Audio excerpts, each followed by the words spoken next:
आईकडे जाण्याचा विचार केला तर तयारी केली.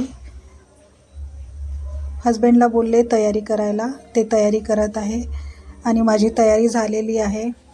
तर घरी न्यायला आईकडे मी थोडं काही सामान मागवलं आहे, तर ते पॅक झालं आहे. सिलेंडर पण आणलेला आहे, हस्बंडनी लावलेला आहे. आता ते हस्बंड सिलेंडर लावत आहे.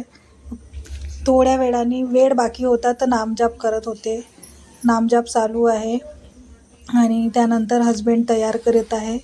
तयारी झाली मग आम्ही निघालो.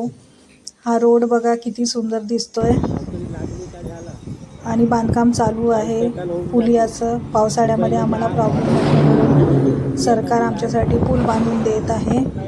त्याच्यानंतर आम्हाला थोडासा घसा सुकल्यासारखं वाटलं तर आम्ही उसाचा रस घेतला, उसाचा रस पिला. त्याच्यानंतर पुन्हा आम्ही घराकडे निघालो, म्हणजे आईच्या घराकडे.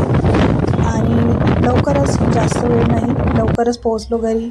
तर घरी बहिणीने चॉकलेट मागवून ठेवलं होतं. आज चॉकलेट डे असल्यामुळे सो आम्ही सगळ्यांनी चॉकलेट खाल्लं आणि ते काही आम्हाला तेवढं खास वाटलं नाही, कारण की सिल्क असते. तरी पण असो, आता घेतलं आहे तर काही हरकत नाही. आई आजचा बेत होता घरी मटणाचा, तर आई मटण बनवत होते.